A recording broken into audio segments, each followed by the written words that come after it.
রক্ত ঝরতে ঝরতে নবীজি ক্লান্ত, দুর্বল হয়ে গেলেন। জুতা মোবারক রক্তের কারণে পায়ের তলায় আটকে গেল। নবীজি চলতে পারেন না, হাঁটতে পারেন না, দাঁড়াতে পারেন না, পাথরের উপর বসে গেলেন। আল্লাহর কাছে দোয়া করলেন এই জাতির হেদায়েতের জন্য। ঠিক কোরআন হক একটি কিতাব। কি কিতাব? কোন সন্দেহ আছে? কোরআন হক কিতাব, কোন সন্দেহ আছে? আরো জোরে কোন আছে? এই কোরআন গোটা মানব জাতির জন্য চিরকল্যাণকর। শুধু মুসলমান নয়, গোটা মানব জাতির জন্য কল্যাণকর। বলবেন কিভাবে? কোরআনের আইন বাস্তবায়িত হলে চোর বন্ধ হবে, চুরি থাকবে না। চুরি না থাকলে শুধু মুসলমানদের গরুগুলো নিরাপদে থাকবে, আর হিন্দু বৌদ্ধ খ্রিস্টান ওদের গরুগুলো নিরাপদে থাকবে না। বিষয়টা কি তাই না? চুরি যদি বন্ধ হয়, মুসলমানের সম্পদ যেমন নিরাপত্তা লাভ করবে, পাশের বাড়ির হিন্দুদের গরু ছাগল ওদের ধন সম্পদ নিরাপত্তা লাভ করবে।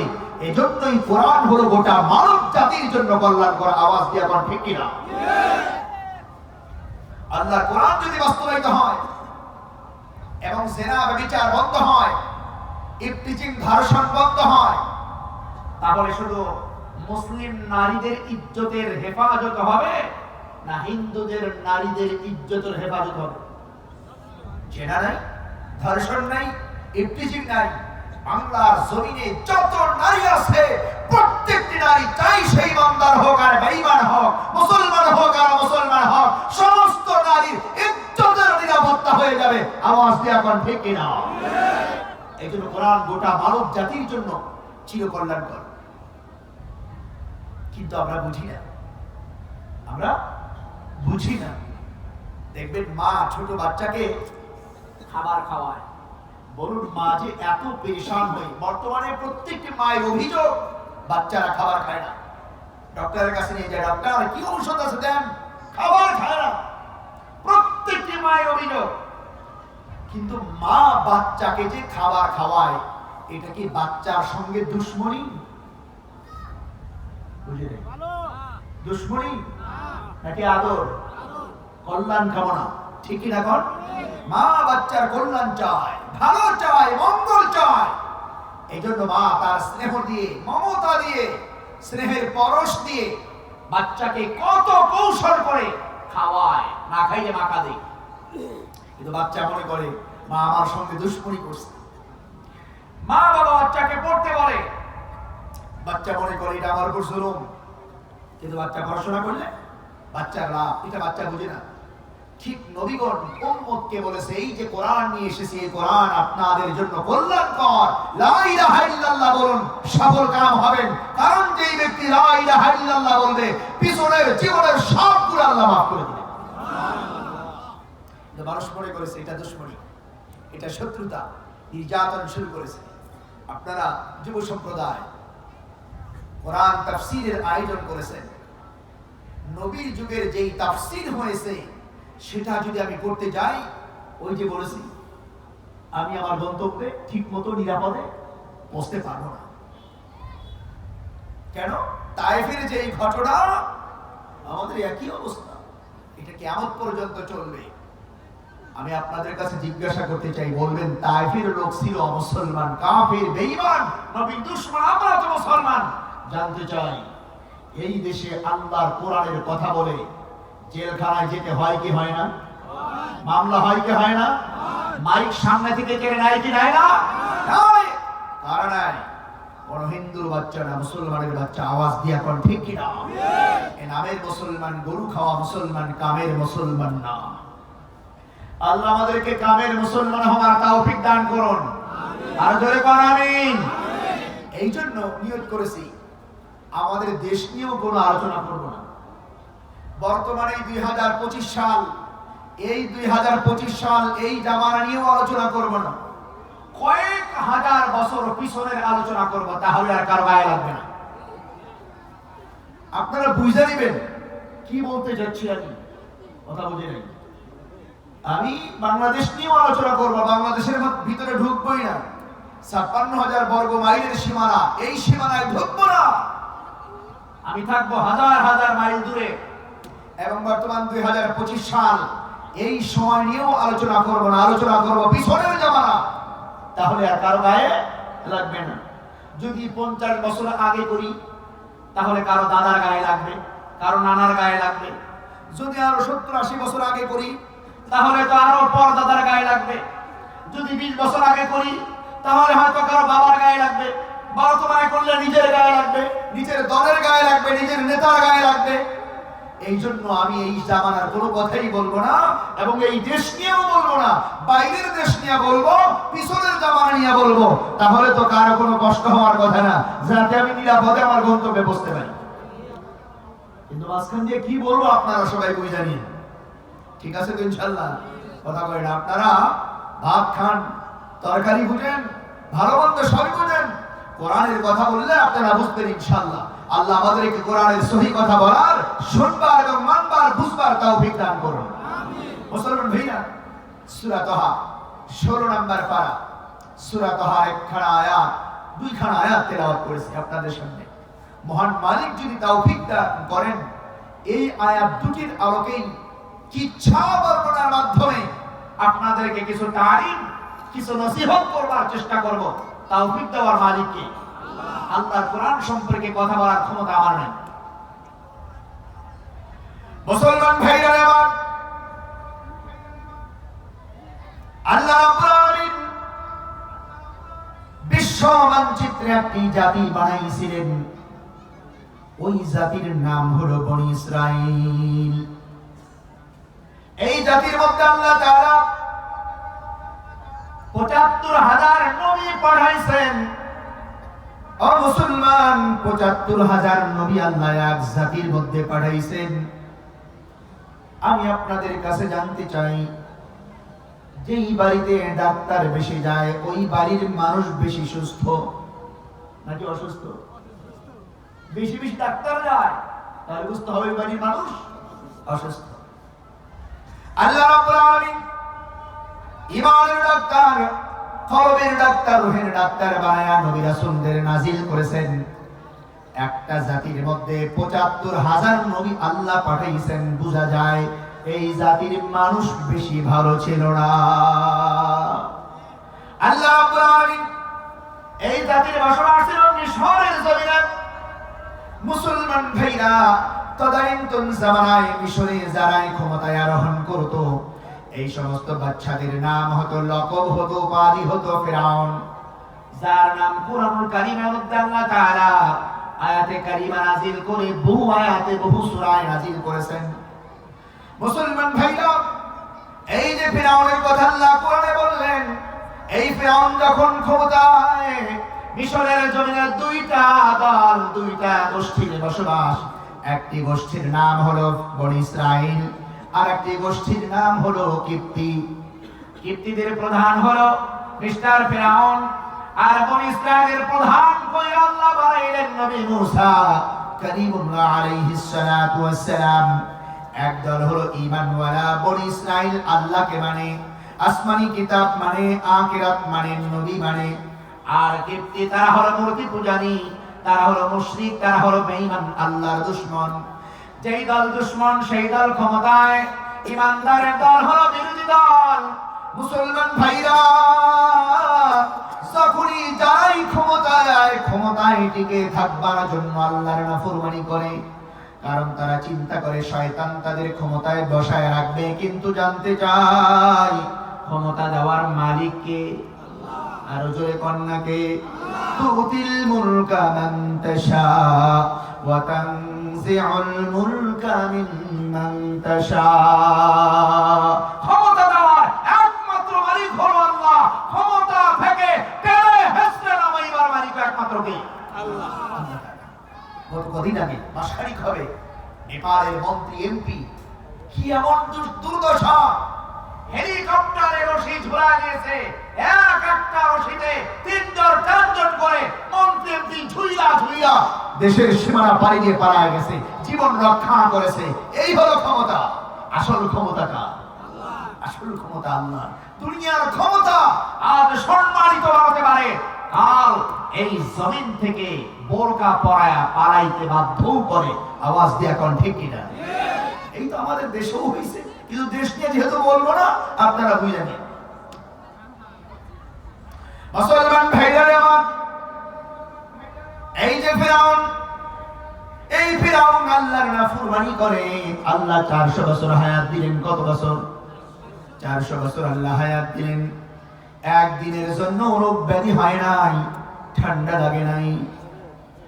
মুসলমান, আল্লাহ 400 বছরের লম্বা হায়াত, রোগ ব্যাধি নাই, জ্বর ঠান্ডা নাই, আমাশয় হয় না, পাতলা পায়খানা হয় না।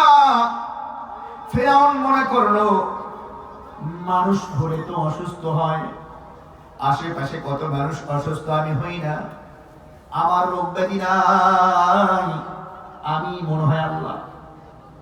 দাবি করে বসলো, আনা রাব্বুকুমুল আ'লা, আমি তোমাদের সবচাইতে বড় খোদা।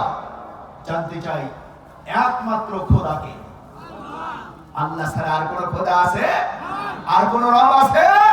নাই, হতে পারে না। ফিরাউন দাবি করে বসলো, আনা রাব্বুকুমুল আ'লা। দেখবেন এই দুনিয়ায় কেউ যদি কোনো কিছুর দাবি করে, যুক্তিগত হোক, অযৌক্তিক হোক, ভালো হোক, মন্দ হোক, কিছু না কিছু মানুষ অনুসারী হয়েই যায়, হয় না?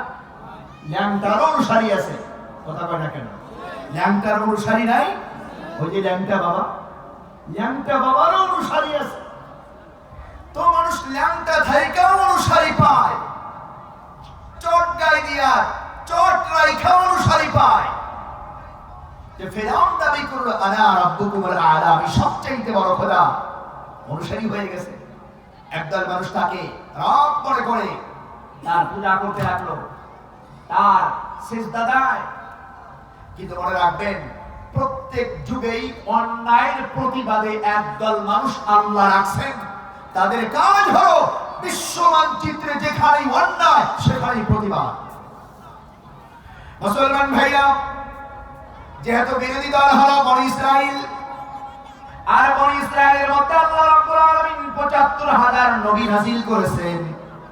এই জন্য বনি ইসরাইলের মানুষদের কাছে আল্লাহর কালাম আছে, আল্লাহর বাণী আছে, আল্লাহর ঈমান আছে, তাওহীদের দাওয়াত আছে।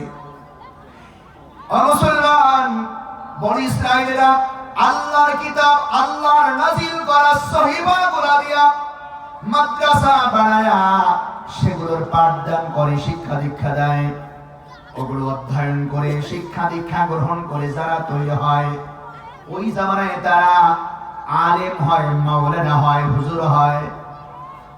মনে রাখবেন, পৃথিবীর মানচিত্রে যেখানেই কোনো অন্যায় হয়, শিরক হয়, কুফরি হয়, নবীর দুশমনি হয়, নবীর চরিত্র নিয়ে ব্যঙ্গ বিদ্রূপ করা হয়, নবীকে গালি দেওয়া হয়, সবার আগে মহল্লার ইমাম জবান খুলে, সবার আগে মাদ্রাসার প্রিন্সিপাল জবান খুলে, সবার আগে বড় হুজুর জবান খুলে, সবার আগে বড় মুফতি সাহেব জবান খুলে, তাদের দাওয়াত, তাদের আহ্বান, তাদের ডাকে আমরা সাধারণ নবীর প্রেমিকেরা সাড়া দেই।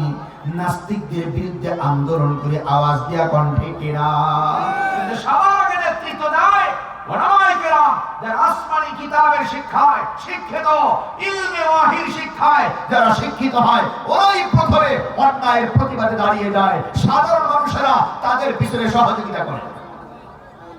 ফিরআউন যখন এমন শিরকি কর্মকাণ্ড পরিচালনা করতে লাগলো, নিজেকে বড় রব দাবি করে, এবং এলাকার মানুষ তাকে পূজা করতে লাগলো, তখন বনি ইসরাইলের যারা মাদ্রাসা শিক্ষিত, এই মানুষগুলো প্রতিবাদ করতে লাগলো, না, আল্লাহকে ছাড়া কাউকে সিজদা দেওয়া যায় না, আল্লাহকে ছাড়া কাউকে রব মানা যায় না, একমাত্র রব হলো যিনি বিশ্বজাহানের রব, রব্বুল আলামিন, তাকে ছাড়া আর কাউকে রব মানা যাবে না। এই প্রতিবাদের আওয়াজ উঠালো। ফিরআউন দেখলো এই মাদ্রাসাওয়ালারা যতদিন থাকবে ততদিন আমি ক্ষমতায় ঠিক মতো থাকতে পারবো না। খুব ভালো করে বুঝবেন। এই জন্য কি করা যায়? পরামর্শ বৈঠক বসলো, সিদ্ধান্ত হলো মাদ্রাসা শিক্ষা যদি বন্ধ করে দেওয়া যায়, তাহলে আর মাদ্রাসা শিক্ষিত মোল্লা মৌলবী তৈরি হবে না, আমাদের বিরুদ্ধেও কেউ আর কথা বলবে না। কি করে যায়? মাদ্রাসা বন্ধ করে দাও। তদানীন্তন জামানায় আসমানি গ্রন্থ, আসমানি সহিফার যে মাদ্রাসাগুলো ছিল, এক আইনে ফিরাউন তার রাজত্বের মধ্যে, তার সাম্রাজ্যের মধ্যে সব শিক্ষা প্রতিষ্ঠান বন্ধ করে দিল।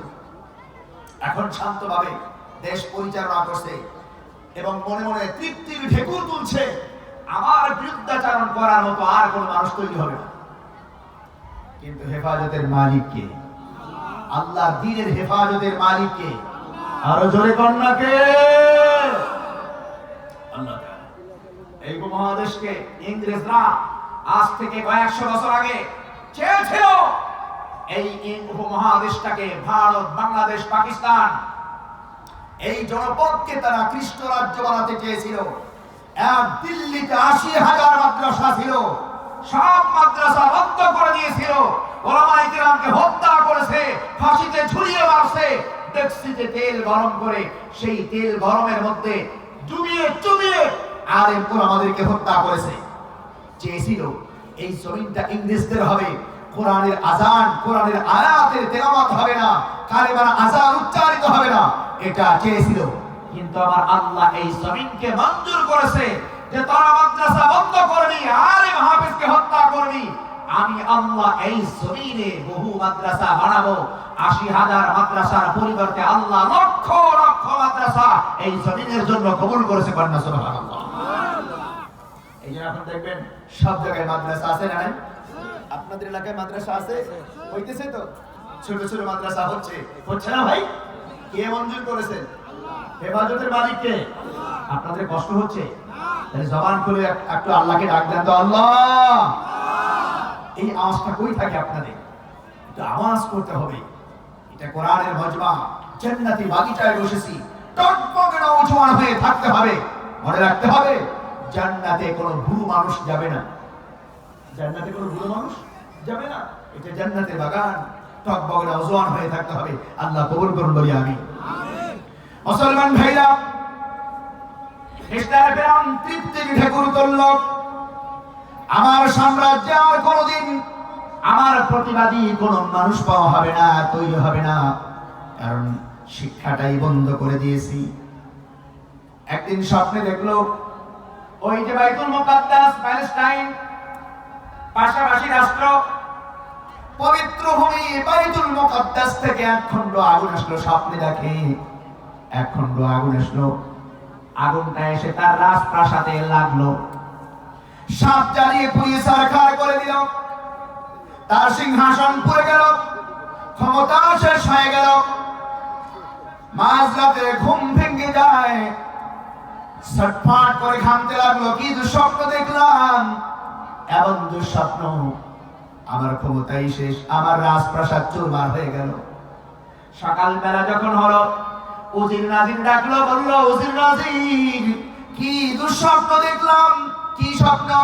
বাইতুল মুকাদ্দাসের জমিন থেকে এক খণ্ড আগুন এসে আমার রাজপ্রাসাদ জ্বালায় দিয়েছে, এটার কি ব্যাখ্যা হতে পারে একটু জানার চেষ্টা করো।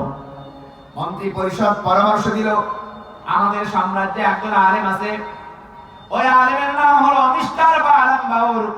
মুসলমান ভাইরা ১,৫০০ বছর আগে বিশ্বনবী ঘোষণা করে গেছেন উলামায়ে কিরাম দুই প্রকার, একটা হলো উলামায়ে হক্কানি, উলামায়ে রব্বানি, আর একদল উলামা হলো উলামায়ে দরবারি, উলামায়ে সু। সব যুগেই ছিল দরবারি আলেম, সরকারি আলেম, সরকার অন্যায় করে, একদল মৌলভীরা সরকারের অন্যায়কে সাপোর্ট দেয়, জি স্যার বলে সমর্থন দেয়। আল্লাহর নবী বলেছে এরা উলামায়ে সু, এরা ভণ্ড আলেম, এরা শয়তানি আলেম, এরা দুনিয়াবি আলেম, এরা দরবারি আলেম। আর আমার নবী বলেছে আরেকদল আলেম হলো উলামায়ে হক্কানি, উলামায়ে রব্বানি। আওয়াজ দিয়ে কোন ঠিক কিনা? আজ গোটা দুনিয়ার মানচিত্রে এমন আলেম আছে, একদল আল্লাহর দ্বীনকে সঠিকভাবে ধারণ করে, লালন করে, আরেক দল সব সময় সরকারের তোষামোদী করে, তাদের কাছ থেকে হাদিয়া রুটি খায় এবং অন্যায়কে অন্যায় বলে না, অন্যায়কেও ন্যায় বলে তারা সমর্থন জানায়। এরা দরবারি, এরা দুনিয়া নবী, এরা অর্থ লক্ষের কাছে বিক্রি হওয়া আলেম, এদেরকে আল্লাহর নবী অভিসম্পাত করে বলেছেন আসমানের নিচে জমিনের উপরে সর্বনিকৃষ্ট হলো এই দরবারি দুনিয়া নবী উলামায়ে সু। আওয়াজ দিয়ে এখন নাউজুবিল্লাহ। আলেম বাউল এক দরবারি আলেম চাটুকা মিস্টার ফেরাউন তাকে ডেকে আনছে স্বপ্নের ব্যাখ্যা করবার জন্য। প্রশ্ন করছে, ও মোল্লা সাহেব, আমি একটি স্বপ্নে দেখেছি। কি স্বপ্ন? প্যালেস্টাইনের বাইতুল মুকাদ্দাস থেকে 1 ঘন্টা আগুন এসে আমার রাজপ্রাসাদ জ্বালিয়ে পুড়িয়ে ছারখার করে দিয়েছে। কি ব্যাখ্যা হতে পারে? বলেছে ব্যাখ্যা হলো আপনার রাষ্ট্রে একটা পুত্র সন্তানের জন্ম হবে। এই পুত্র সন্তানের মাধ্যমে আপনার ক্ষমতার বিদায় ঘন্টা বাজবে, তার হাতে আপনার ধ্বংস হবে। ফিরাউন চমকে উঠেছে, কি করা যায়? এই দরবারি সরকারি দুনিয়া নবী আলেম চাটুকা বলেছে আজকে থেকে আপনার সাম্রাজ্যে পুত্র সন্তান জন্ম বন্ধ ঘোষণা করুন। কেউ যদি আপনার আইনকে ভায়োলেট করে পুত্র সন্তান জন্ম দেয় তাদেরকে হত্যা করবেন। পরে আল্লাহ কয়েক সূরার মধ্যে বলেছেন ইউযাব্বিহুনা আবনাহুম ওয়া ইস্তাহয়ুনা নিসাহুম। ফিরাউন এবং তার বাহিনী পুত্র সন্তানগুলোকে হত্যা করেছে আর কন্যা সন্তানগুলোকে জীবিত রাখছে। মুসলমান ভাইরা, এই দুনিয়া নবী সরকারি দরবারি মৌলবীর পরামর্শ নিয়ে মিস্টার ফিরাউন আইন জারি করলো আমার সাম্রাজ্যের মধ্যে আজ থেকে কেউ কোনো পুত্র সন্তান জন্ম দিতে পারবে না। সন্তান জন্ম হলেই জবাই করে হত্যা করা হবে। তালিকা করা হলো কোন কোন মহিলা গর্ভবতী, কোন কোন মহিলার সন্তান হয় তালিকা করা হলো। যাদের সন্তান হয় মায়ের সামনে সন্তানটাকে জবাই করা হয়। আমার নির্যাতন, আমার একটি নিষ্পেষণ চালাইতে লাগলো শিশু পুত্র সন্তানগুলোর উপর। মুসলমান ভাইরা, আমার আল্লাহর কুদরতের কাছে গোটা দুনিয়া অসহায়।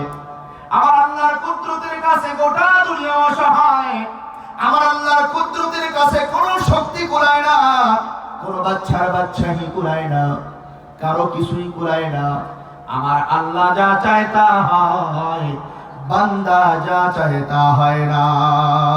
আল্লাহর ইচ্ছা আল্লাহ তাআলা এই মিশরে একটা পুত্র সন্তান পাঠায়া তার মাধ্যমে ইতিহাসের সর্বনিকৃষ্ট এই জালিম শাসককে ধ্বংস করবেন। এটি আমার আল্লাহর ইচ্ছা। এটাকে প্রতিরোধ করবার ফিরাবার সাধ্য এই বিশ্ব মানচিত্রের কারো নাই। আওয়াজ দিয়ে এখন ঠিক কিনা? আল্লাহর শক্তির সামনে আর কারো কোনো শক্তি আছে? মুসলমান ভাইরা, ফিরাউন চিন্তিত, আইন জারি করা হলো। একের পর এক সন্তানগুলো হত্যা করা হলো, পুত্রগুলোকে হত্যা করা হয়, পুরুষ মানুষগুলোকে হত্যা করা হয়। আর নিরাপদে থাকবার চায়, চিন্তা করে আমার ক্ষমতা পাকাপোক্ত। ইতিমধ্যেই বনি ইসরায়েলরা গরিব মানুষ, এক দরিদ্র মানুষ, তার বিবি গর্ভবতী হলেন। পেট আস্তে আস্তে বড় হতে লাগলো, সময় অল্প। এই মহিলা ভীষণ চিন্তায় চিন্তিত হলেন, আমার পেট বড় হচ্ছে, যদি ফিরাউন এবং তার দরবারের মানুষ জানতে পারে আমি গর্ভবতী, আমার তালিকা হয়ে যাবে। বাচ্চা প্রসবটা ফিরাউনের তালিকার মধ্যেই হতে হবে। আল্লাহ জানি আমার গর্ভে ছেলে রাখছে না কন্যা রাখছে, যদি পুত্র সন্তান হয় আমি মা কেমনে সহ্য করব? আমার সামনে আমার কলিজার টুকরাকে জবাই করে হত্যা করবে, আমি মায়ের পক্ষে মেনে নেওয়া সম্ভব হবে না, সবর করা সম্ভব হবে না। এই মহিলা বাইরে যায় না, কাপড় দিয়ে পেট ঢাইকা রাখে, অন্য মহিলাদের কাছে যায় না, ঘরের বাহিরে যায় না, এক রকমের আত্মগোপনে দিন যাপন করে। হঠাৎ করে একদিন রাতের অন্ধকার এই মহিলা বাচ্চা প্রসব করলেন। প্রসব করার পরে দেখে এই বাচ্চা কন্যা নয়, বরং এই বাচ্চা হলো একজন ছেলে সন্তান। মায়ের কলিজায় পানি নাই। মায়েরা বাচ্চাদের চেহারা দেখার পর সব কষ্ট ভুলে যায়। এই মা যখন দেখছে তার কলিজার টুকরা সন্তান, শুধু তাই না, কোরআনে আল্লাহ বলছেন যে আমি আল্লাহ এই মুসাকে শুধু বানাইছি তা না, বরং মুসার চেহারার মধ্যে আমি আল্লাহ মায়া ঢেলে দিয়েছিলাম। ওয়ালকাইতু আলাইকা মাহাব্বাতাম মিন্নি, ও মুসা, আমি আল্লাহ শুধু তোমাকে পুত্র সন্তান করে বানাইছি না, আমি তোমার চেহারার মধ্যে মায়া মোহাম্মদ ঢেলে দিয়েছিলাম, যেই তোমাকে দেখবে তোমার মায়াই পড়বে। কন্যা সুবহানাল্লাহ। দেখবেন আমাদের সন্তান, অনেক সন্তান এমন আছে যাদের চেহারাগুলো মায়াবী, করে নিতে মনে চায়, আদর করতে মনে চায়, চুমু খেতে মনে চায়, এমন মায়াবী চেহারা। আল্লাহ বলছেন আমি আল্লাহ আমার পক্ষ থেকে মুসার চেহারার মধ্যে মায়া ঢেলে দিয়েছিলাম, যেই দেখবে সে তার মায়ায় পড়বে। মায়ের কলিজায় মানে না। এক তাফসীরের মধ্যে আসে 3 মাস পর্যন্ত তিনি সঙ্গপনে লুকিয়ে লুকিয়ে তাকে দুগ্ধ পান করাইলেন, আর ভয়ে তটস্থ থাকেন, কখন কান্না করে উঠে পাশের বাড়ির মানুষ কখন টের পেয়ে যায়, এই ভয় থাকেন, টের পাইলেই তো ফেরাউনের বাহিনী ধরে নিয়ে জবাই করে হত্যা করবে। মুসলমান ভাইরা, আল্লাহ রাব্বুল আলামিন সব জানেন, সব দেখেন, সব বোঝেন। আমি যা জানি না তা জানেন আমার আল্লাহ, আমি যা দেখি না তা দেখেন আমার আল্লাহ, আমি যা বুঝি না তা বুঝেন কে? আমার আল্লাহ। মুসার মা মুখে কি বলে তাও যেমন আমার আল্লাহ জানে, মুসার মায়ের কলমে কি বলে সেটাও আমার আল্লাহ জানে। ও মুসলমান ভাইরা, হযরত মুসার মা চিন্তায় পড়ে গেলেন, মাঝে মাঝে পেরেশান হয়ে বসে থাকেন, না জানি আমার ছেলের কপালে কি আছে। আল্লাহ রাব্বুল আলামিন হযরত মুসার মাকে ডাক দিয়া কয়, ও মুসার মা চিন্তা করবা না। মুসার মা চিন্তা করতে দিয়া বাচ্চার দুধ পান করান যেন ভুলে না যাও, বাচ্চার যত্ন লালন পালন যেন ভুলে না যাও, বরং আমি আল্লাহ তোমাকে ফরমান দিলাম, তুমি তোমার বাচ্চাকে দুধ পান করাও, দুধ পান করাও, দুধ পান করাইতে থাকো, এটা তোমার কাজ। হেফাজত করা আমি আল্লাহর কাজ, লালন পালন তুমি করো, এটাকে বাঁচাইবার মালিক আমি আল্লাহ, হেফাজত করার মালিক আমি আল্লাহ, তুমি না। মুসার মা দুধ পান করাও। আওহাইনা ইলা উম্মি মুসা আন আরদিঈ, আল্লাহ কয় আমি মুসার মাকে ওহী দিলাম, ও মুসার মা তুমি তোমার বাচ্চাকে দুধ পান করাও। মুসার মা আল্লাহর ফরমান পেয়ে দুধ পান করাইতে লাগলেন। আল্লাহ এটাও বললেন, যদি তুমি ভয় পাও, ফাইন গিফতা আলী, যদি তুমি তোমার সন্তান মুসার ব্যাপারে শঙ্কিত হও যে তোমার সন্তানকে ধরে নিয়ে যাবে, সব কিছু ফাঁস হয়ে যাবে, এমন শঙ্কিত হও, তাহলে একটা কাজ করো। আল্লাহ তাআলা সূরা তোহার মধ্যে বলছেন, ও মুসার মা তক্তা দিয়া, কাষ্ঠ দিয়া একটা বাক্স বানাও, সুন্দর করে একটা বাক্স বানাও, বাক্সের মধ্যে তোমার মুসাকে ঢুকাও, ঢুকিয়ে রাতের আধারে এই বাক্সটা তোমার বাড়ির পাশেই যে সাগর, অন্ধকার সাগরের মধ্যে ফেলে দাও। তাফসীরের মধ্যে আসছে আল্লাহ মুসার মাকে এই কথাও বলেছিলেন, ও মুসার মা বাচ্চাকে ফেলে দেওয়ার সময় ওই বাক্সের সঙ্গে একটা রশি লাগা তোমার খুঁটির মধ্যে বেঁধে রাখবা, যাতে বাক্সটা দূরে চলে না যায়।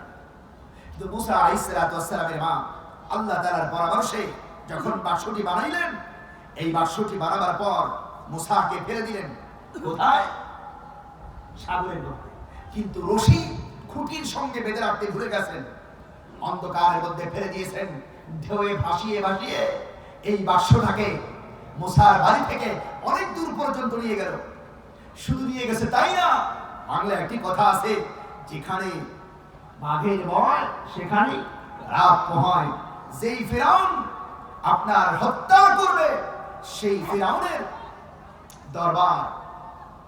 আগের যুগের মানুষেরা এইরকম সাগরের পারে, জলাশয়ের পারে, নদীর পারে রাজপ্রাসাদ বানাতো, ওই ঘাট ফেরাউন ব্যবহার করতো, আসিয়া ব্যবহার করতো। সেই ঘাটে আল্লাহ তাআলা মুসা আলাইহিস সালাতু ওয়াস সালামের বাক্স ভিড়ায় দিয়েছে। আওয়াজ দিয়া করেন আল্লাহু আকবার। কুদরত কার? জয় কন্যা কার? হেফাজতের মালিক কে? আল্লাহ তাআলা। আবার নবী যখন মক্কা ছেড়ে মদিনায় চলে যায়, আল্লাহর ফরমানে, আল্লাহর নির্দেশে গায়ে সওরে উঠলেন, আবু বকরকে সঙ্গে নিয়ে। সহিহ বুখারীর বর্ণনা, নবী এবং আবু বকর একটি গর্তের মধ্যে লুকাইলেন। উপর দিয়ে পাথর, সামনের দিক দিয়ে মুখ খোলা, 5000 ফিট উঁচা জমিন থেকে। এবার কাফেররা সকালবেলা মুহাম্মদুর রাসূলুল্লাহকে ঘরে না পেয়ে অপেক্ষায় ছিল। তরবারি প্রস্তুত করে মুহাম্মদ ঘর থেকে বের হলে এক কোপে গলা কেটে দ্বিখণ্ডিত করে দিবে, কিন্তু হেফাজতের মালিক কে? আল্লাহ তাআলা। আবার নবীকে যখন পাইল না, চতুর্দিকে ছড়িয়ে পড়লো। কিছু মানুষ উঠলো ওই গারে সৌরের চূড়ায় একদম উপরে। আবু বকর বলে, আমি দেখতে পাচ্ছি ওই যে কাফেরদের আঙ্গুলের মাথা দেখা যায়, পায়ের আগা দেখা যায়।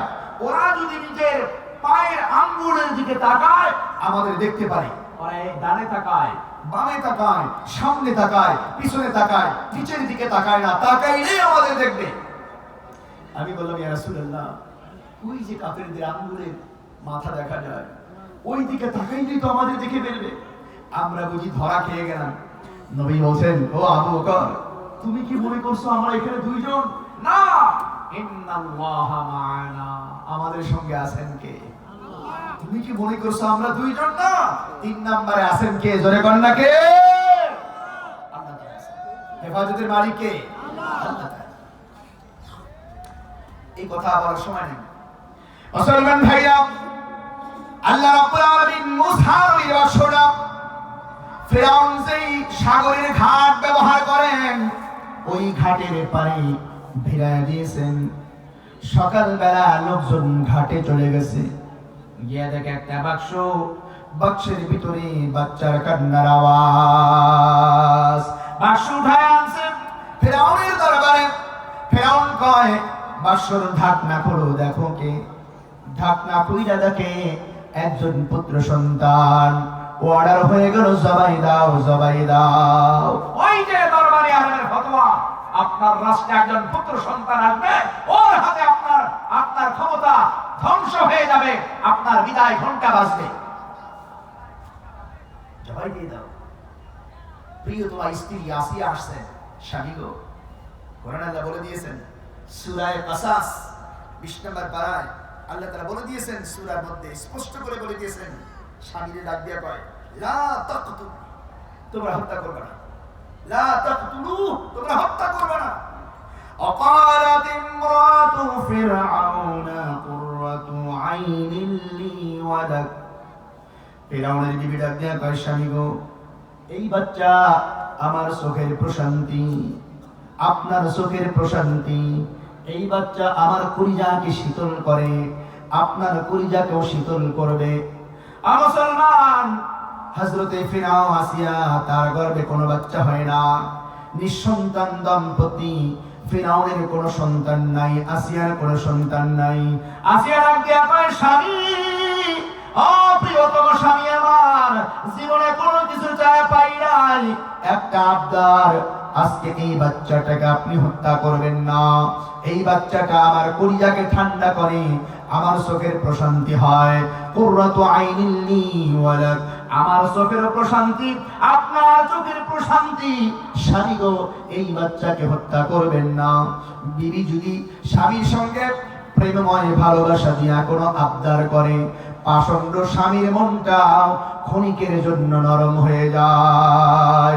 জালিম শাসক ফিরআউন, জালিম অত্যাচারী কঠিন হৃদয়ের মানুষ ফিরআউন, এই বিবির মুখের ভালোবাসার আওয়াজ শুই না মনটা নরম হয়ে গেছে। কুদরত হলো আমার আল্লাহর, মনটা নরম হয়ে গেছে। এবার হযরত আসিয়া তাফসীরের মধ্যে আসছে, স্বামীর ডাক দেয়া কয়, ও স্বামী গো, আপনি তো জানেন আপনার দেশের মধ্যে যেই সন্তান হবে, ওই সন্তানের হাতে আপনার ক্ষমতা ধ্বংস হয়ে যাবে। ও স্বামী, এটা আপনার দেশের সন্তান না। আপনার এমন আইন, এমন কারণ, এমন নির্দেশনা, এমন 144 ধারা জারি করার পর আপনার দেশের কোন নাগরিকের সাহস আছে পেটের মধ্যে বাচ্চা ধারণ কইরা জন্ম দেওয়ার? কারো সাহস নাই। এইটা আপনার দেশের বাচ্চা না। হয়তো দূর দেশের কোন মহিলা কোন কারণে বাচ্চাটাকে সাগরে ভাসা দিয়েছে, ভাসতে ভাসতে আপনার দেশের মধ্যে ঢুইকা পড়ছে। বিশ্বাস করুন স্বামী গো, এটা আপনার দেশের সন্তান না। এমন আবদার, এমন যুক্তি, এমন দলিল প্রমাণওয়ালা কথা শুই না মিষ্টানে ফেরাউনের কলিজা নরম হয়ে গেছে। বলল ঠিক আছে। আসিয়া আরো বলল স্বামী গো, আমাদের তো কোনো সন্তান নাই, নিঃসন্তান মানুষ আমরা। এই বাচ্চাটাকে আমরা পালক পুত্র বানায়া নিজের সন্তান মনে করে লালন পালন করব। আশা করা যায় ভবিষ্যতে এই বাচ্চা আমাদের জন্য উপকার বয়ে আনবে। এমন যুক্তি দেওয়ায় ফেরাউনের মন গলে গেছে। ফেরাউনের মন গলে যাওয়ায় ফেরাউন বলল ঠিক আছে, বাচ্চাকে করে উঠাও। এই হত্যা করো না। সব বন্ধ হয়ে গেল, করে উঠাইছে। এবার আসিয়া করে নেয়, বাচ্চাকে আদর করে। ফেরাউন চিন্তায় পড়ে গেল, ছোট্ট বাচ্চা, না জানি কখন কি খাইছে, একটু দুগ্ধ পান করাতে হবে। ফরমান জারি করলো, শহরের মধ্যে যত দুগ্ধ দানকারী মহিলা আছে এদেরকে জমা করো। ওসির নাজির চাকর বাকর সব শহরের মধ্যে দুগ্ধ দানকারী মহিলাদের একত্র করলো ফেরাউনের দরবারে, এদিকে নিয়ে আসো। কিন্তু আমার আল্লাহ পুত্র, আমার আল্লাহ কইছে আমি আল্লাহ এই মুসা তার মায়ের দুধ ছাড়া সমস্ত মহিলার দুধকে হারাম করে দিয়েছে। একটা মহিলার দুধও আমি আল্লাহ মুসাকে পান করতে দেব না। কন্যা সুবহানাল্লাহ।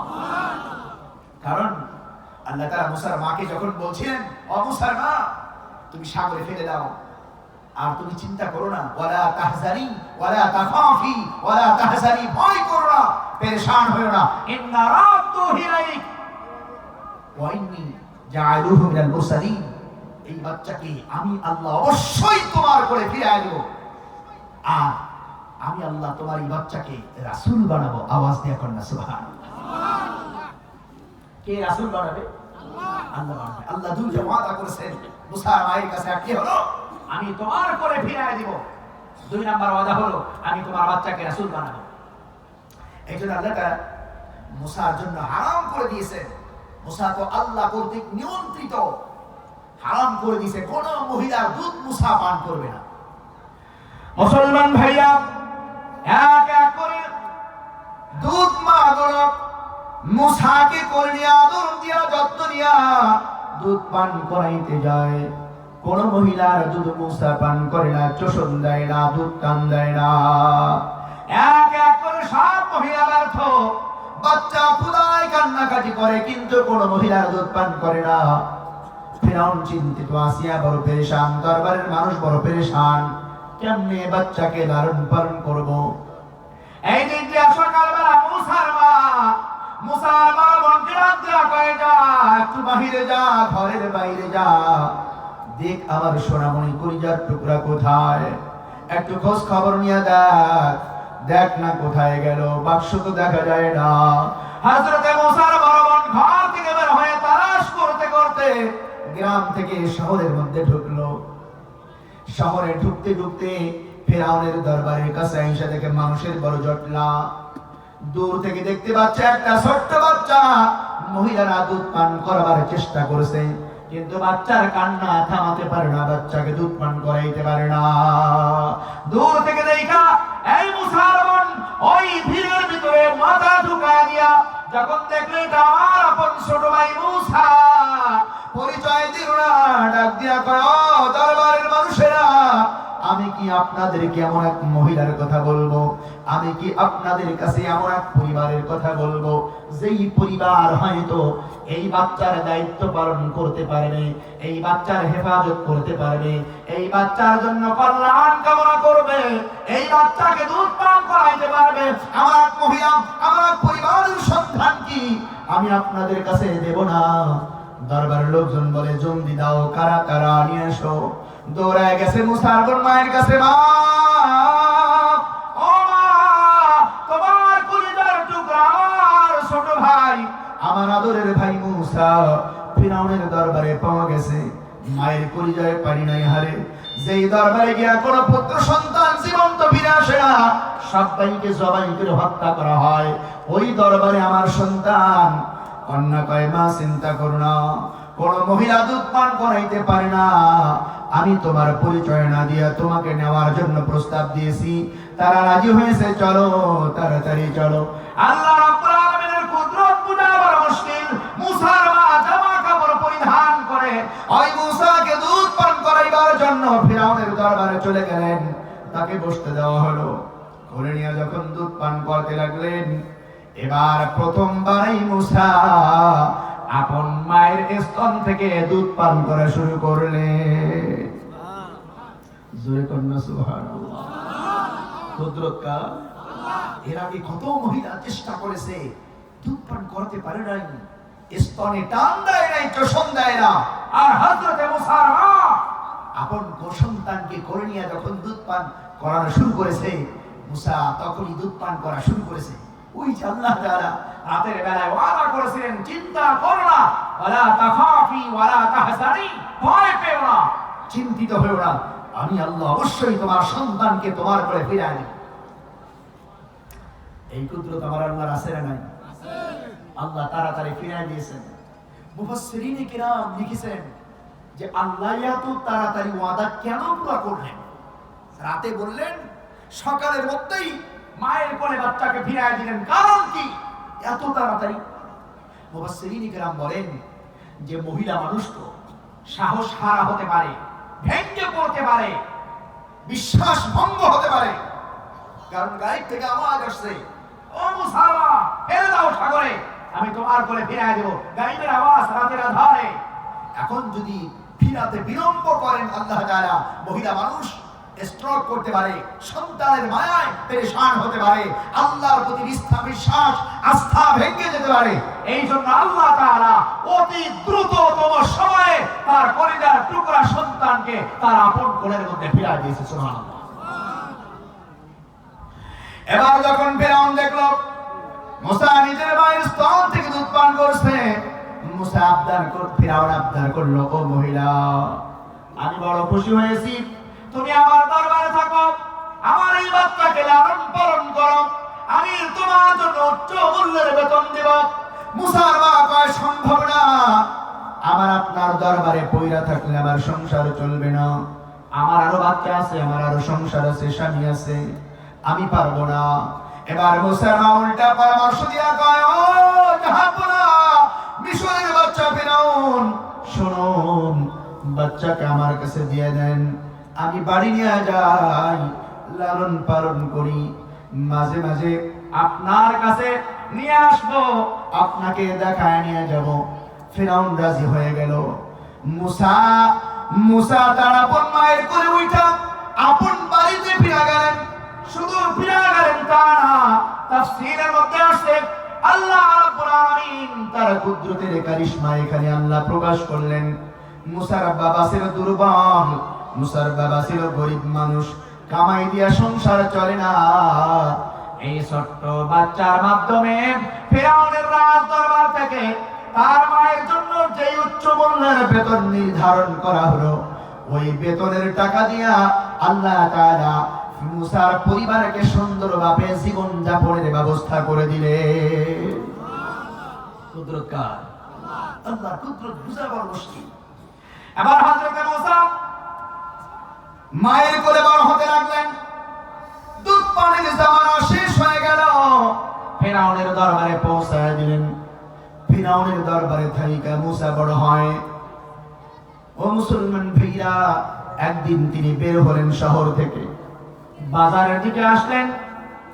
সংক্ষেপ করে বলছি, বাজারের দিকে আসার পর দেখলেন দুই মানুষের মধ্যে ঝগড়া। একজন হলো ফিরাউনের রাজকীয় বাবুর্চি, আর একজন হলো বনি ইসরায়েলের এক কাঠুরিয়া। দুইজনের মধ্যে ঝগড়া। নেতা যদি খারাপ হয়, পার্টি নেতাও খারাপ হয়। নেতা যদি খারাপ হয়, ড্রাইভার খারাপ হয়। নেতা যদি খারাপ হয়, পিএস খারাপ হয়। নেতা যদি খারাপ হয়, সামসা আরো খারাপ হয়। ঠিক কিনা কর? নেতার পাওয়ারে 14 গোষ্ঠী চলে। নেতার পাওয়ারে 14 গোষ্ঠী চলে। আওয়াজ দিয়া কোন ঠিক কিনা? নেতার পাওয়ারে 14 গোষ্ঠী চলে। নেতা খারাপ হলে বাকিরাও খারাপ হয়। নেতা ভালো হলে দেশের মানুষ ভালো হয়। মানুষ না, বাঘ পর্যন্ত ভদ্র হয়ে যায়। অমরের জামানায় বাঘ আর ছাগলের বাচ্চা একই ঘাটে পানি পান করে। বাঘ ওই ছাগলের বাচ্চার দিকে চোখ তুলে তাকায় না, ভয় পায়। এমন নেতা, ইনসাফপূর্ণ নেতা, পক্ষপাতিত্ব করবে না। আমি বাঘের যদি অন্যায় পাই আমারে ধইরা ফাঁসি দিব। ভাগও মানুষ হয়ে যায়, কথা বল না কেন? আর নেতা খারাপ হইলে পুরা দেশটাই খারাপ হয়ে যায়। ফেরাউন খারাপ, তার দরবারের বাবুর্চিও জালিম খারাপ। নিরীহ কাঠ ব্যবসায়ী কাঠুরিয়ার সঙ্গে অত্যাচার করছে, জুলুম করছে, পয়সা কম দিবে, জোর করেই কাঠ নিয়ে যাবে। ফেরাউনের দরবারে মুসা তো ভবিষ্যতের নবী, এখন নবী হয় নাই, দুনিয়াতে প্রকাশ হয় নাই। কার ফয়সালায় নবী? কথা কয় না, কার ফয়সালা? ওই যে দুধ পানের সময় তো মায়ের সঙ্গে ওয়াদা করেছে, ওয়াইন্নি জাইলুহু মিনাল মুরসালিন, ও মুসাররা ভয় পেও না, আমি তোমার সন্তানকে রাসূল বানাবো। ভবিষ্যতের নবী। নবীরা পার্সিয়ালিটি করে না, পক্ষপাতিত্ব করে না। আমার নবী মুহাম্মদুর রাসূলুল্লাহ, বুখারীর হাদিস, সহিহ বুখারীর দ্বিতীয় খণ্ডে আসছে, আমার নবী বলেছে, লাউ আন্না ফাতিমাতা বিনতা মুহাম্মাদিন সারাকাত লাকাতাতু ইয়াদাহা, আমার কন্যা ফাতেমাও যদি চুরি করত আমি মুহাম্মদ তার হাত কেটে দিতাম। আল্লাহু আকবার।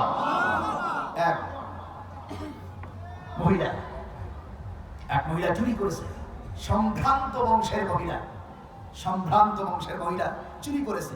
শয়তানের ধোঁকায় হয়ে গেছে, লোভ লালসা প্রত্যেকটা মানুষের মধ্যে আছে।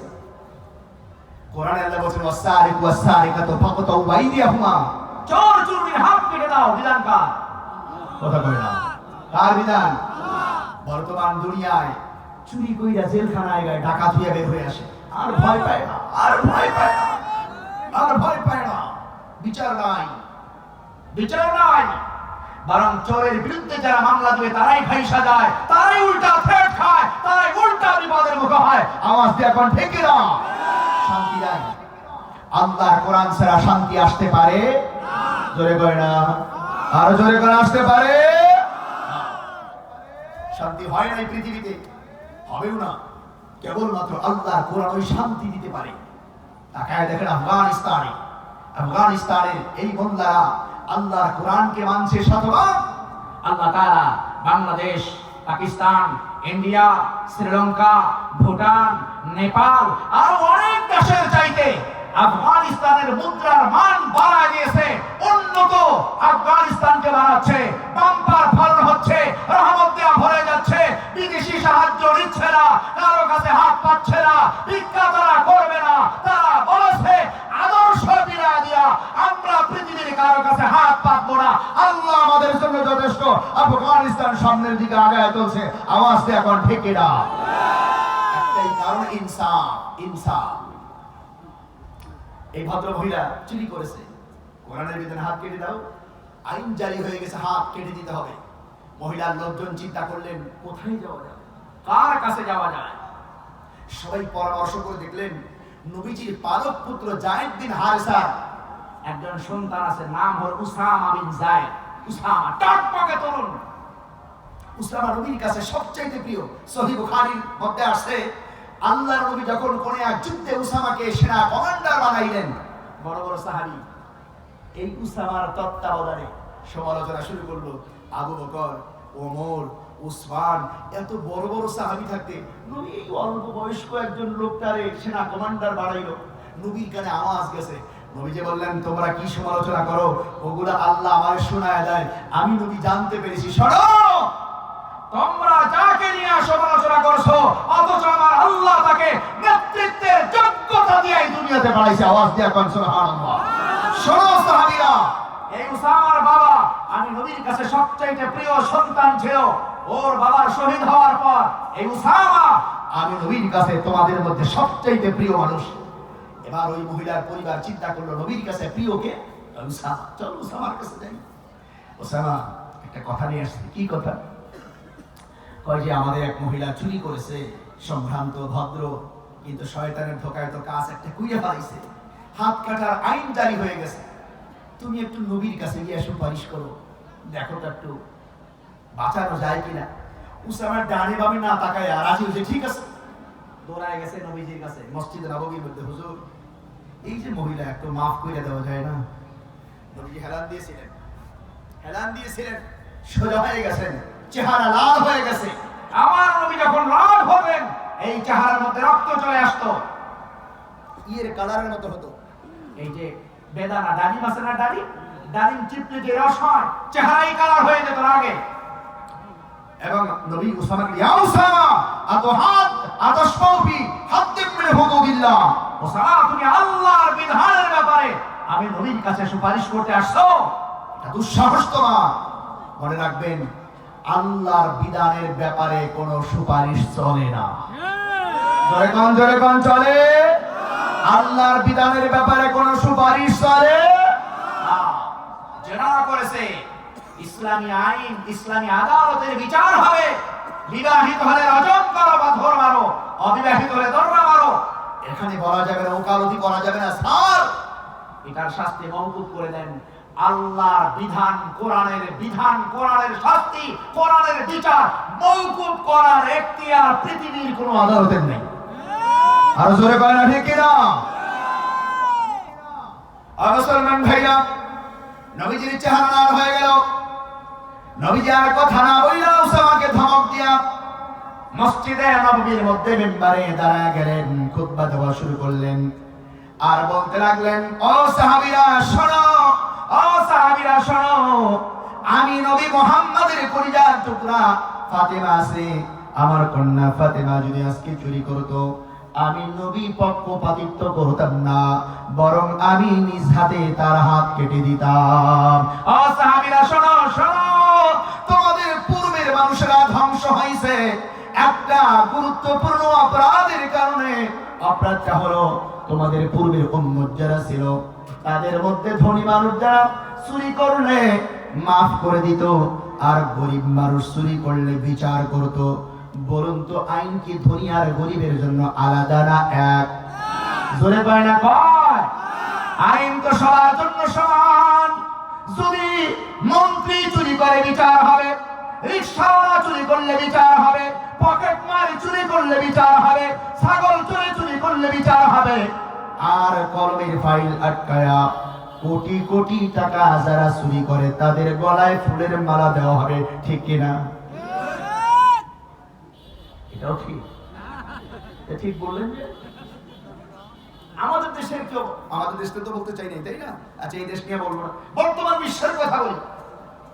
বর্তমান বিশ্বে কি হয় আমরা মিডিয়ার মাধ্যমে জানতে পারি। সেটা হলো যারা মসজিদে জুতা চুরি করছে, কারো পকেটে মোবাইল চুরি করেছে, ধরতে পারলে গণধোলাই দিয়া জায়গায় ডেড বডি, লাশ আমরা মেরে ফেলি।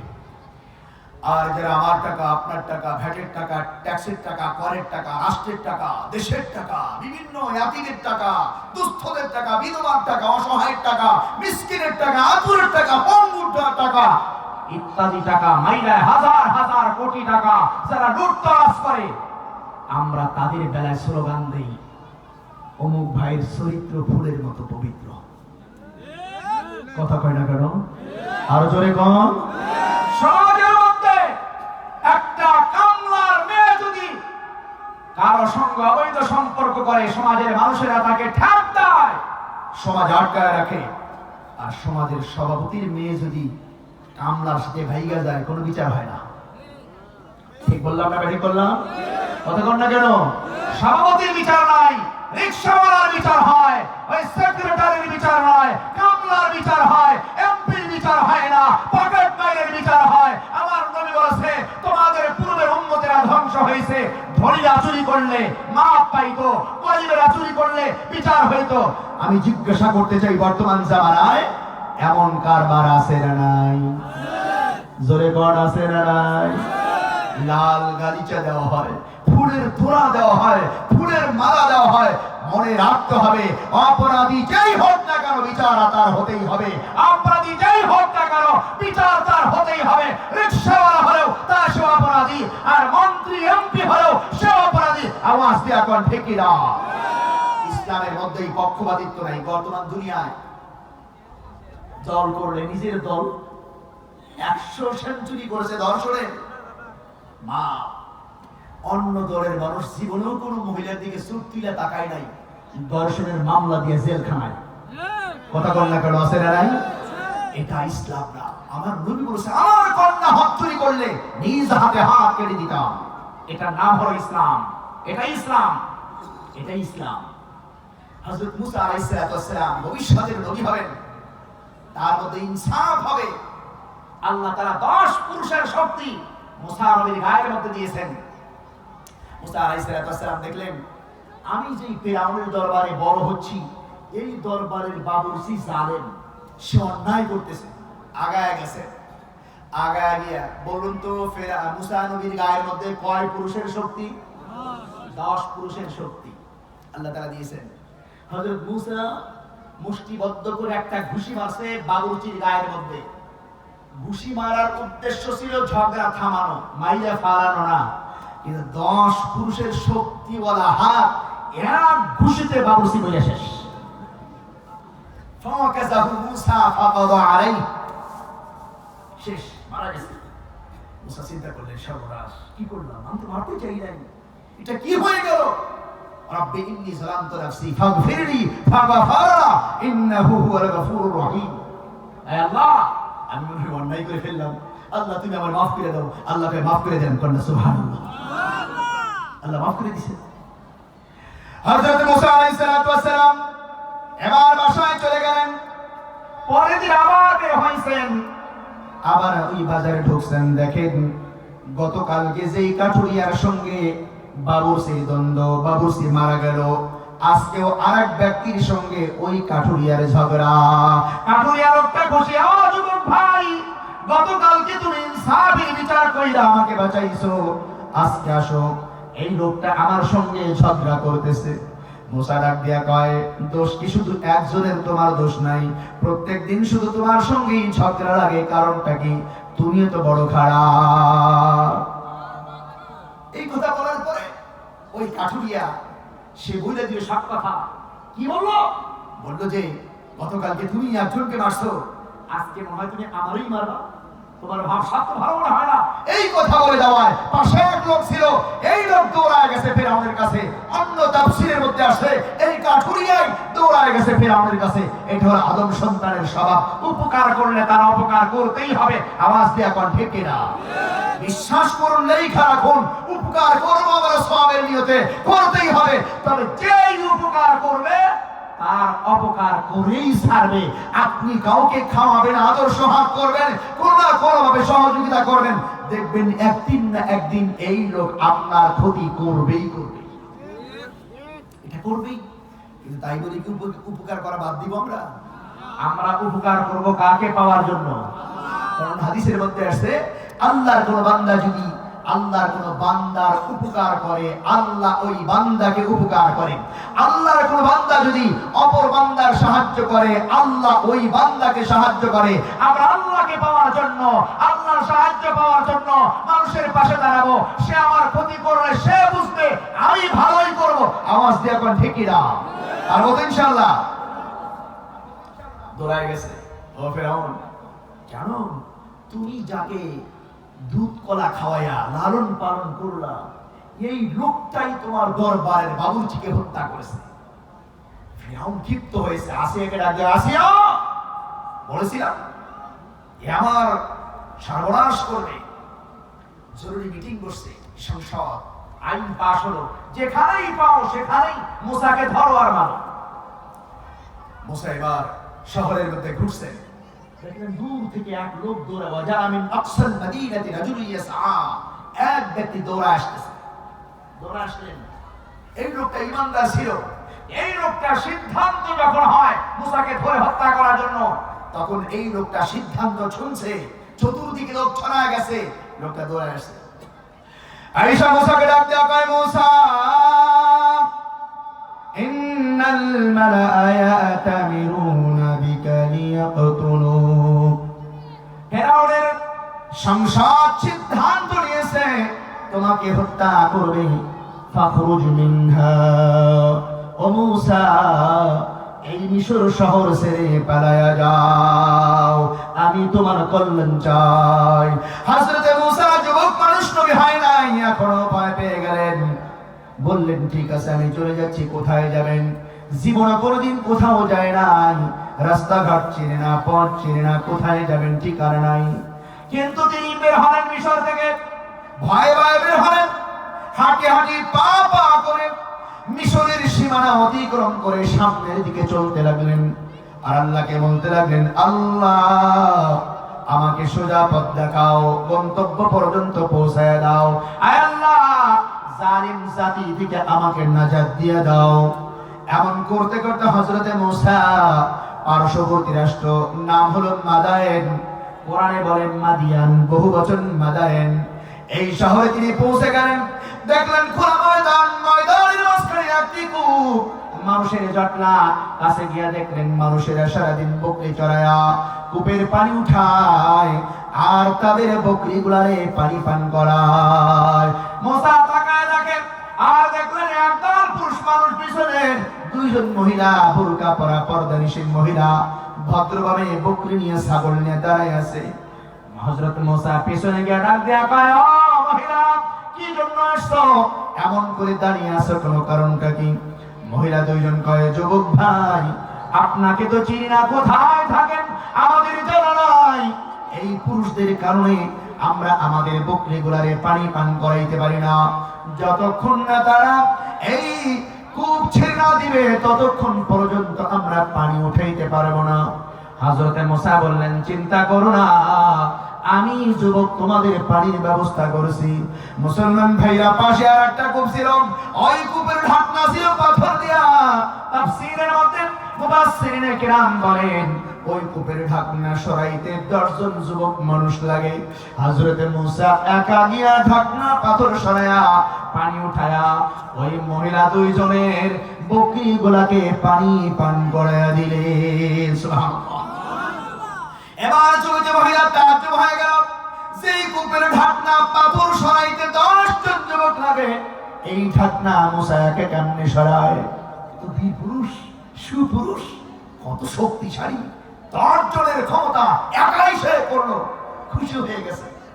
মহিলা চিন্তা করলেন, এই যুবক তো চিনি না, অপরিচিত, আমরা মাঠে ময়দানে বকরি চড়াইতে আসছি, না জানি কি মনে করবে। এই জন্য বইলা দিলেন, ভাই আমাদেরকে খারাপ মনে করেন না, আমাদের বাবা অতিশয় বয়োবৃদ্ধ মানুষ, শক্তি নাই, উপার্জন করতে পারে না, সংসার কে চালাইবে? এই জন্য আমরা বোরকা পইরা দুই বোন বাবার ইজাজত নিয়ে ময়দানে বকরি চড়াই, এই বকরির দুধ দিয়ে আমাদের সংসার চলে। মুসা আলাইহিস সালাম ময়দানের এক কোনায় গাছের নিচে ছায়ার মধ্যে গিয়ে বসলেন। বৈশা চিন্তা করলেন, আল্লাহ, সেই মিশর থেকে হাইটে হাইটে এক জায়গায় আসলাম, আপনজন কেউ নাই, কোথায় যাব, কোথায় থাকবো, কি উপায় হবে আমার? রাত তো ঘনিয়ে আসছে, আয় আল্লাহ একটা ব্যবস্থা করে দেন। মহিলা দুইটা চলে গেছে তার বাড়িতে গিয়া, বৃদ্ধ বাবা, বাবা কয়, কি আজকে এত তাড়াতাড়ি আসলি কেন? অন্যদিন তো আসতে দেরি হয়, আজকে এত তাড়াতাড়ি কেমনে আসলি? যুবক মহিলা দুটি বলে, আব্বাজান, একজন যুবক আসছিল, চিনি না। এই যুবকের এমন কারিশমা, বিশাল বড় পাথর একাই সরায়া আমাদের পানি পান করার ব্যবস্থা করে দিয়েছে, এই জন্য আমরা তাড়াতাড়ি আসছি। কয়, তাই নাকি? কয়টা যুবকের ডাইকে নিয়ে আয়, এমন উপকার তোদের করছে, যুবককে কিছু পারিশ্রমিক দেওয়া দরকার। এক বোন, মানে এক মেয়ে, তিনি মাথা নিচু করে, চোখটা নিচু করে আস্তে আস্তে ওই যুবক মূসার কাছে আসলেন। আয়সা বললেন, ভাই, আপনি যে আমাদের উপকার করছেন, আমার আব্বা আপনাকে ডাকে, কিছু পারিশ্রমিক দিবে। মূসা মনে মনে চিন্তা করে, পারিশ্রমিকের দরকার নেই, থাকার জায়গা হইলেই তো হলো, পারিশ্রমিকটা করবো কি? অচেনা শহরে আসছি, থাকার ব্যবস্থা হয়ে যাক। এবার হযরত মূসা সামনে চলতে লাগলেন, মহিলাটি সামনে সামনে। বাতাস, প্রচন্ড বাতাস, মহিলা যে জামা পরছে ছায়া টাইপের জামা, বাতাসে ছায়া একটু উঠাইছে, উঠাইলে পায়ের নলা বের হইছে, চকচকে সুন্দর নলা দেখা মূসা তো ভবিষ্যতের নবী, আল্লাহ কর্তৃক নিয়ন্ত্রিত। মূসা মহিলাটিকে বলে, না, তুমি পিছনে যাও, তুমি সামনে হাঁটবে না, পিছনে যাও। মহিলাটি চিন্তা করলো, আমি যুবতী, এই যুবক আমারে বলে পিছনে যাইতে, এই যুবক তো চরিত্রবান যুবক, আমাদের দেশের ছেলেদের মতো না। আমাদের দেশ নিয়ে বলতে চাই না, আপনারা বুঝাই না আমাদের দেশের ছেলেরা কি করে। ও মুসলমান ভাইয়া, মহিলাদের পাওয়ার জন্য ঘন্টার পর ঘন্টা রাস্তায় দাঁড়িয়ে থাকে, ব্রিজের পারে বসে থাকে, কারদাটে বসে থাকে। আওয়াজ দেয়া কোন আছে না নাই? আরো জোরে কোন আছে না নাই?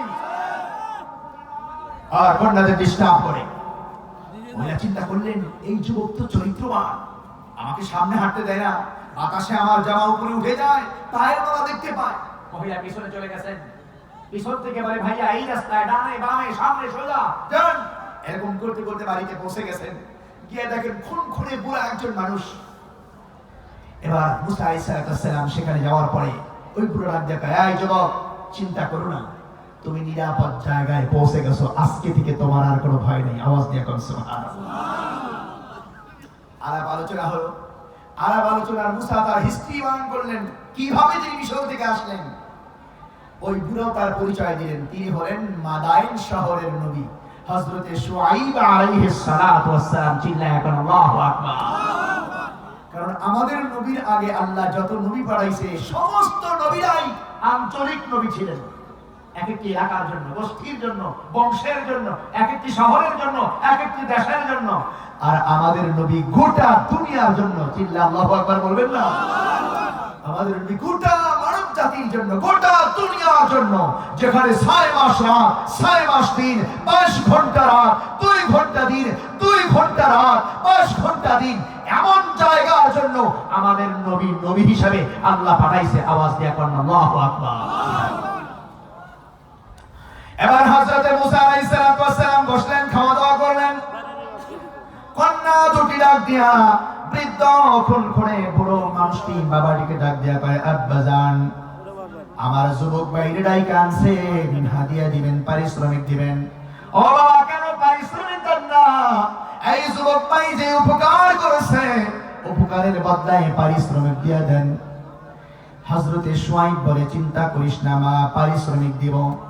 মুসাকে ডাক দিয়া কয়, মুসা, যুবক, নিরাপদ জায়গায় পৌঁছে গেছো, তোমার আর ভয় নাই, কোনো ক্ষতি হবে না।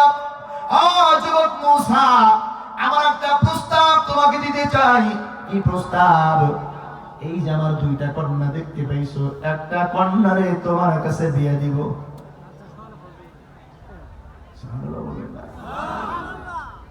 বাঁচাবার মালিক কে? মায়ের কোল থেকে ফিরায় নিয়ে, বাঘের মুখ থেকে মায়ের কোলে আল্লাহ আবার ফিরায় নিয়েছে। আবার ফিরাউন হত্যা করবে, সেখান থেকে আল্লাহ তাআলা মাদাইনে এক নবীর কাছে পৌঁছায় দিয়েছে। নবী এবার শুধু আশ্রয় দেয় নাই, বরং বলছে, আমার একটা কন্যারে তোমার কাছে দিয়ে দিব, কোনটারে চাও? তবে একটা শর্ত আছে। কি শর্ত? আমার বাড়িতে 8 বছরের কামলা দিতে হবে। কি দিতে হবে? কামলা দিতে হবে। কি কামলা? ছাগল করতে হবে।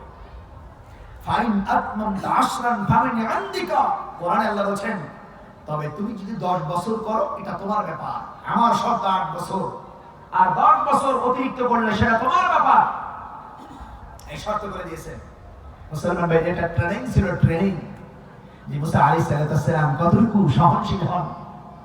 এক পীর সাহেবের কাছে একজন মুরিদ গেছে, উচ্চ পদস্থ ব্যক্তি। এখন তো পীর সাহেবরা পাইকারি মুরিদ, পাইকারি মুরিদ, যে যায় সেই মুরিদ করে। চরিত্র আছে কিনা, ঈমান আছে কিনা, আখলাক ভালো কিনা, বংশ কেমন, আমল বন্দেগী করে কিনা, কোনো দেখার খবর নাই। যেই যায় তাকেই মুরিদ করে। কারণ যত মুরিদ তত ইনকাম, যত মুরিদ তত কামাই, যত মুরিদ তত হাদিয়া। আওয়াজ দিয়ে এখন ঠিক না? আগের জামানায় মুরিদ করতে হিসাব নিকাশ করে করতো, যারে তারে দলে নিত না, হিসাব নিকাশ করে মুরিদ বানাইতো। আশরাফ আলী থানভী রাহমাতুল্লাহি আলাইহি, ওনার কাছে বাবা পুত্র মিলা মুরিদ হইতে গেছে। পুত্রের বয়স 18 বছর পার হয়েছে, সাইজে ছোট। ভালো করে বুঝবেন, সাইজে কি ভাই? ছোট, কিন্তু বয়স 18 পার। তখন ব্রিটিশ সরকারের আইন ছিল 18 বছর বয়স হলে তাকে পুরা টিকিট কাটতে হবে, যেটা এখনো আছে। কিন্তু সাইজ যেহেতু 18-র কম দেখা যায়, বাবা একজন হাফ টিকিট কাটছে, মানে কয়টা টাকা বাঁচাইছে। এবার পীর সাহেব থানভী রাহমাতুল্লাহি আলাইহি দরবারে গেলে জিজ্ঞাসা করছেন, বাবা কেমনে আসলা? কয় যে আমি তো ফুল টিকিট করেছি, আর আমার ছেলেটার হাফ টিকিট করে আসছে। তোমার ছেলের বয়স কত? 18 পার হয়েছে। কয় সরকারি আইনে তো 18 বছর হইলেই পুরো টিকিট করতে হবে, আর তুমি তোমার ছেলের 18 পার হয়েছে, এরপর হাফ টিকিট কইরা দেশকে ঠকাইছো, সরকারকে ঠকাইছো, রেল কর্তৃপক্ষকে ঠকাইছো, দেশের সম্পদ ঠকাইছো। ও বেটা শোনো, তোমার মতো ধোঁকাবাজ, তোমার মতো প্রতারকরে আমি আশরাফ আলী মুরিদ বানাবো, বের হয়ে যাও। এই ছিল হক্কানি পীর মুরিদদের অবস্থা। এক বেটা মুরিদ হইতে গেছে পীর সাহেবের কাছে। পীর সাহেব দেখলেন এই লোকের